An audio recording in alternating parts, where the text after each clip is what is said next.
Rematches don't often come around like this one, folks.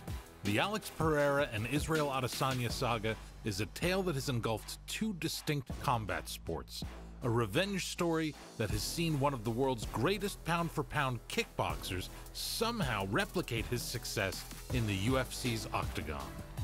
The personal dynamic between these two is tense, sure, but this is a competitive rivalry for the ages between two athletes who have had their names beside one another for years now. For this video, we're going to take a dive into the UFC 287 headliner and explain exactly why there has never been a rivalry quite like it.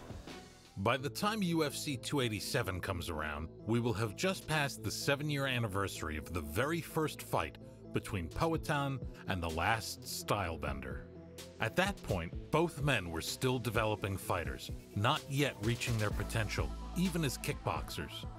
That fight was close, an evenly contested showcase for both men that could really have gone the other way. And you'll begin to notice this as a trend within this rivalry. Don't let Pereira's numerical dominance fool you into thinking that he has shut Izzy down at every turn. If you want to talk about numbers, it's clear that Adesanya has won the majority of the minutes they've shared together in the ring and cage. But when their second fight came a year later in 2017, despite Israel's clear advancements as a technician, his early lead in that fight amounted to nothing. For the majority of the 2 rounds that preceded the finish, Adesanya looked to be the more improved fighter, the guy who had learned the most from his shortcomings in their first fight. Hell, it's not like you couldn't make the argument that Stylebender won their first bout.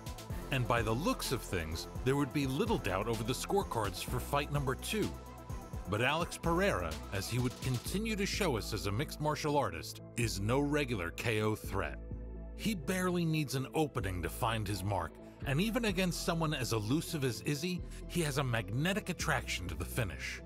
The left hook shot that put Stylebender out was a thing of beauty, a fight-altering and some might say career-defining KO loss that stood as Adesanya's final appearance in the kickboxing ring. He had indeed been planning a full-time transition to MMA regardless, but as far as gracefully bowing out of your foundational sport was concerned, Poatan made sure that Adesanya did not leave on a high. And so these two figures faded out of each other's lives for a time. Pereira went on to establish himself as the #1 kickboxer in his weight class and a staple of the pound-for-pound top 10. And of course, Adesanya's global recognition as a mixed martial arts icon led him to tremendous success as the middleweight champion of the UFC. But that viral clip of Pereira sending him to the shadow realm must have played on his mind to some extent. And when Alex announced his own transition to mixed martial arts, surely the idea of a rematch was front and center in Adesanya's mind. But even then, it seemed as though Pereira's pursuit of MMA was little more than a gimmick, an attempt to play off of his connection to one of the world's most recognizable mixed martial artists. Little did we know that he would be an absolute natural.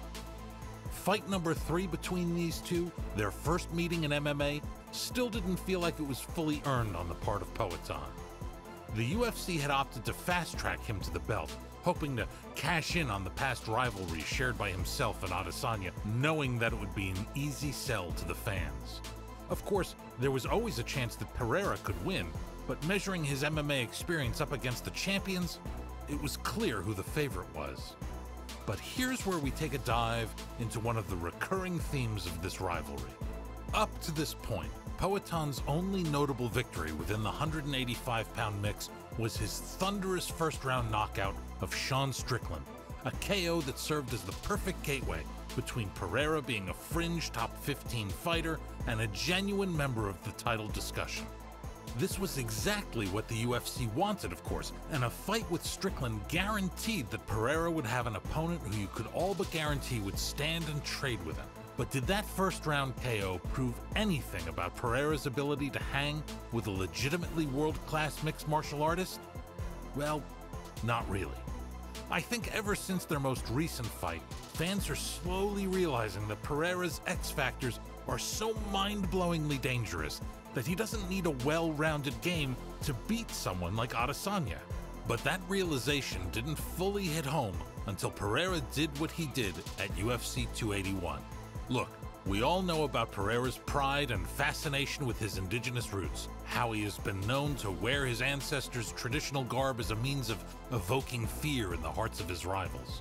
But after watching Adesanya versus Pereira in MMA, there's no way to come out of that without thinking this guy has something truly magical working in his favor. Once again, Pereira was not winning that fight. Not at all.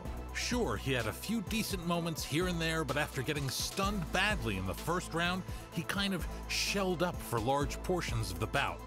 By the time round 5 came, the most you could really say for Pereira's efforts was that he was the one to finally bring an exciting performance out of the champion. And then the final round happened. We should have known better, but when Pereira finally landed a hammer blow on the chin of Adesanya, he sprung into action like he had been waiting for this moment all fight. All of a sudden, the momentum had switched wildly. Adesanya could barely keep his feet under him, and with a man of Pereira's power in front of you, it no longer mattered which rule set this was contested under. Adesanya was on shaky legs against a guy who clearly had the best hands in MMA. You could argue that the stoppage was a little early, but in many ways, Izzy should have thanked the referee for saving him from what was about to follow. Alex Pereira had just done the unthinkable, beating one of the sport's greatest champions to move to a clean 3-0 over the last stylebender. Naturally, the UFC moved to set up the immediate rematch, and the narrative coming in, at least from Israel's end, was all about the pressure being off him as a champion, how the hunted is now becoming the hunter, and so on. But when you've arguably been winning every fight you've taken against an opponent, and yet you remain utterly winless against him, that must play on the mind. And the stakes for fight number 4 are truly unlike anything Adesanya has ever experienced. It's one thing losing against a great kickboxer in kickboxing. It's another to come up short against a middleweight contender, or even a 205-pounder in a super fight. But if Alex Pereira goes 4-0 over you, and if he manages to score yet another highlight reel finish, where exactly does that leave you as a top-tier talent? Indeed, we have seen cases where a fighter gets 3 shots at another without a win.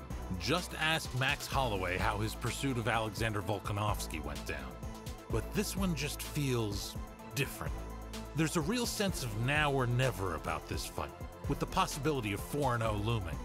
And no matter how good Adesanya looks in there, even if he puts on the performance of a lifetime, his fans, his coaches, and maybe even Izzy himself have every reason to be worried, to be a little nervous about their success. That tells you everything you need to know about just how dangerous this newly crowned champion is. Similar to what Deontay Wilder told Tyson Fury, Adesanya needs to be perfect in there 100% of the time to avoid a loss, whereas Pereira just needs to be perfect once, in one clear-cut moment. Does Israel go out there and try to build off of the near finish he scored in the first round against Poatan last time? Does he risk opening himself up to danger just so he can avoid allowing Pereira to get comfortable, to get his reads? Well, if he suspects that this fight is genuinely cursed, that may be the play. Or is the smart money on playing it incredibly safe, trying to point fight his way out of this rivalry to do just enough to get yourself back into the win column, perhaps even at the expense of an entertaining fight? Well, 25 minutes is a very long time to spend in there with Alex Pereira, and if you're not actively trying to hurt him, how on earth do you expect to keep him off of you? There's a real dilemma unfolding for Adesanya and his camp.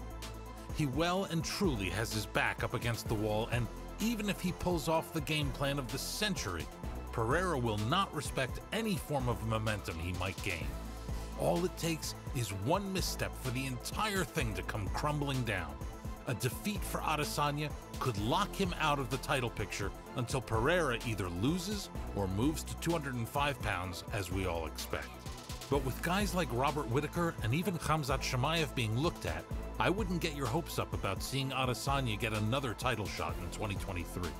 And in a sport that moves as fast as MMA, there is a lot for him to lose here, and a lot of opportunities that could vanish in an instant if Poatan is successful. This is one hell of a main event, folks. A special grudge match that carries with it some very real stakes. If Adesanya is truly as great as his billing suggests, he will find a way to navigate these dangerous waters and come out on top. And if he does do that, his greatness will be sealed. But once again, we have to highlight the X factors possessed by the reigning champion. He might be a novice in the wrestling department and a newcomer to Brazilian Jiu-Jitsu, but his physicality in there and his ongoing training with Glover Teixeira should be enough to see him thwart any attempts at making this anything more than a striking affair for the most part. This is a good old classic shootout, ladies and gentlemen, and we know who has the most powerful weapon of the two, regardless of where the superior finesse lies. Thankfully, we don't have long to go now until these two men finally settle their insanely riveting rivalry.